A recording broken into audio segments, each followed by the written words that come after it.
Howdy fellow YouTubers, Zippo again. I've done a few videos on my guns, one on my knives, some on my tractors, some repairs, this, that, and the other.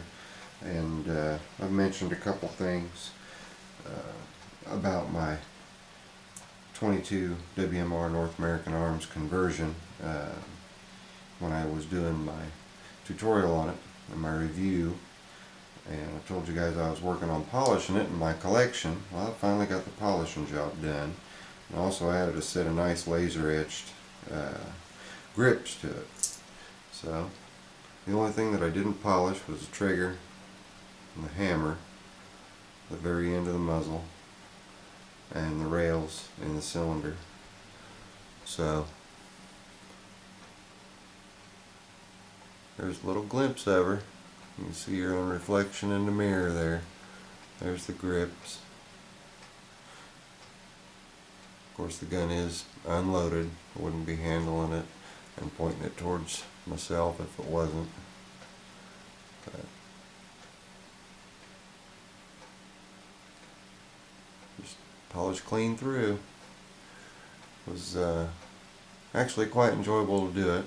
All I did was wet sanded. Started at 1,000 grit and worked my way to 1,500 grit, and then went to a fine micro polishing compound. And after that I went to a product called Semichrome. And anybody out there who is interested in polishing their gun, I highly recommend getting yourself a tube of the Semichrome. You can find it on eBay. I think it runs about $6 a tube or somewhere thereabouts. But believe me, it is worth it. Here's a new tube. You guys can see it there. Semichrome polish. Now, it's made in Germany, and it's essentially a jewelry polish. Now, that's a new tube that I got for a backup on this tube. I've had this tube since 1997 for 12 years. It lasts a long time. A very little bit goes a long way. So if you're wanting to polish your gun up and you're worried about taking too much material off, I highly recommend wet sanding with automotive grade 3M 1,000 grit and work your way up to 1,500 grit. I wouldn't use a powered buffing wheel on it at all. They tend to take off too much material. Now, that's enough about that little gal. Now, this is one that I just recently picked up. It came with the same kind of grips as the Black Widow, the rubber grips, only it doesn't have the Black Widow medallion.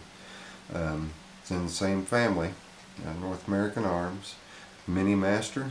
This one has the adjustable grip, or excuse me, the adjustable sights.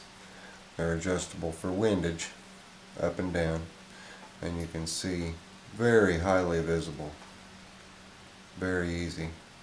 And I've not gone out and taken this to the target range yet, but I'm going to see just how much the extra couple inches in the barrel is going to do for accuracy. And I'm hoping when I get my laser light laser that I can figure out a way to go ahead and mount that laser to this. I'm thinking if I mount it upside down here, I might have a little bit of luck as long as it's not too intrusive to my trigger. And the gun shop that I frequent had a tent sale, and a nice Walther P22 and a Sig Mosquito, along with the 22A Smith & Wesson match grade semi-auto. Just a number of different guns that were available in the tent sale that were below retail. I went the first day, looked at stuff and thought about what I might get, what I might not get. Went back the next day, and there were still 3 of the Walthers in the case. There was the green, excuse me, 4. There's the green. They make the Walther also in a pink frame. It was in there. Then they had the full black with the nickel slide. Excuse me, full black with the blued slide, and then this with the nickel slide. It was just a few extra bucks. I liked it better than I did any of the others, so I went ahead and picked it up. The main reason why I picked the Walther, it's been talked about in a couple of other videos by some other people. It's a German-made gun, Karl Walther, in conjunction with Smith & Wesson. And the earlier pistols had some issues with feed problems. Most of those were attributed to the magazine not bringing the next round up high enough and it hitting the land before it goes into the barrel and getting caught there. They've corrected that problem with a improved magazine. This is a single action and a double action. You can manually cock the gun or you can pull the trigger and it will do your double action. So you can have one loaded, have your safety on, have it in your holster, and when you yank it out you don't have to worry about pulling your hammer back. Just pull it and fire. One of the things that I liked about it was that it's ambidextrous. The magazine release is at the base of the trigger guard and you can pull it from either side. It goes across the entire side, the entire bottom. So left or right-handed,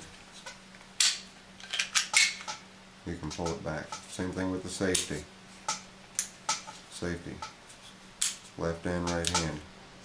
The only thing that they didn't do bilaterally was the slide lock.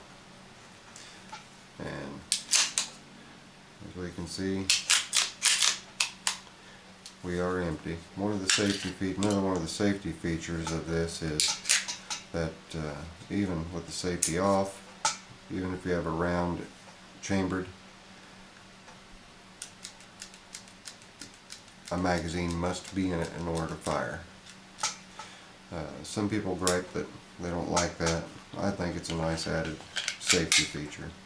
If you're doing a quick magazine load and you don't get the magazine all the way up in there and you pull the trigger, the gun will not fire.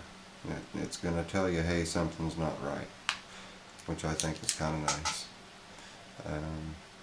I've run only about 50 rounds through it.